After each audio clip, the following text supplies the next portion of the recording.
Hi everyone, I am Erum Tasneem. Welcome to another tutorial for Pinkfresh Studio. I already stamped a few images from the Fancy Blooms stamp set, and I have also laid down a watercolor on a piece of acetate. I'm using Pinkfresh Studio's liquid watercolors today, which are very intense, so you need just a little bit of pigment. I will start by adding water to the area and then I'll drop in Bubblegum Watercolor pigment. You will notice that I am diluting the pigment before applying it. What I'm doing is I am dragging some of the paint so it mixes with the water in the brush, hence diluting it. Plus the cardstock is already wet, which will help me in diluting the pigment further. I will add more intense pigment closer to the flower center as stippling. I will also add a bit of a sunshine watercolor to my pink to get a slight coral shade. When I want to add a more concentrated pigment, I'll just pick up some of the pigment directly with a wet brush without dragging it out. This is fast and easy watercoloring, so I'll speed this up. In case it's too fast for you, please go to Settings, choose the speed that suits you, and don't forget to mute. For the leaves, I will use key lime first.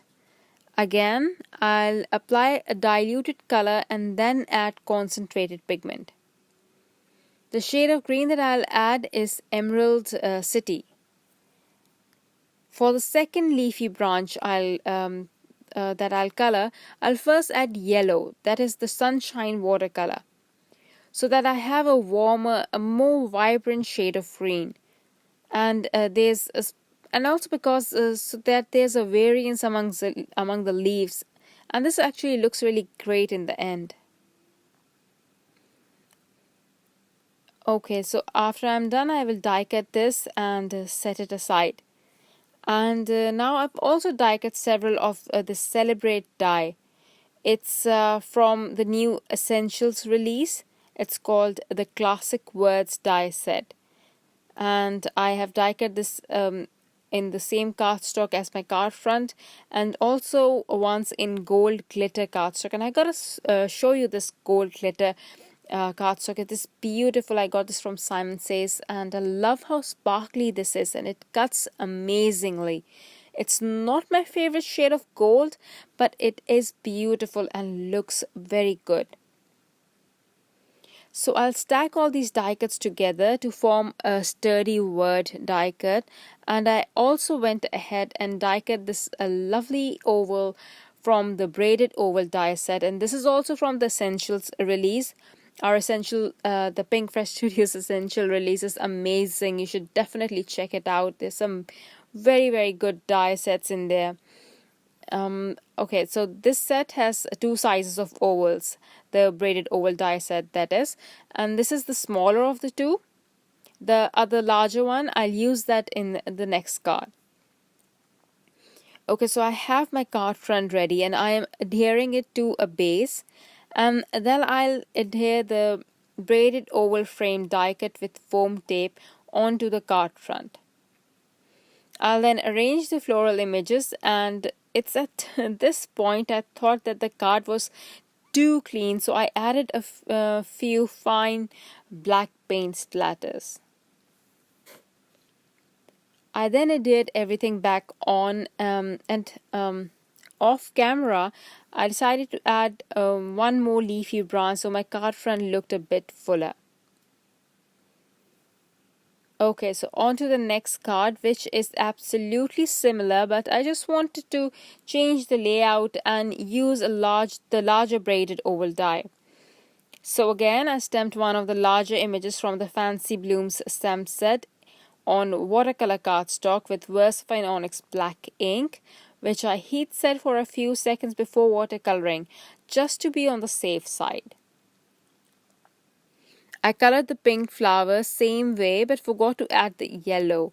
I'll do that at the very end when I put the two cards together and notice the difference. For the yellow flower, I'll apply water to the entire image and then add a light color wash of Sunshine Watercolor. I'll go back in again with a slightly darker pigment and make it more yellow.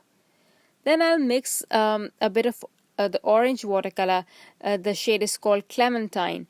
I'll use a diluted version of Clementine watercolor closer to the base of the petals, and I'll keep increasing the concentration till I'm happy with the look.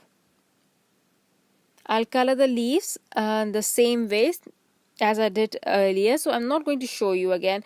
I'll die cut this image and move on to my card front. Like I mentioned that I'll be changing the layout of my card. This one will be landscape. I'll first add black paint splatters to the card front, and then adhere the braided oval frame die cut. Next I'll adhere the floral image plus the die cut sentiment that I've already layered. As I kept both the cards together, it's at this point I noticed my pink flower didn't match the other one. The first one so I added a bit of Sunshine Watercolor. My cards are ready. All I did was added a few confetti pieces and that's it. I hope you enjoy the card making process. I'll see you soon. Thank you for watching. Bye.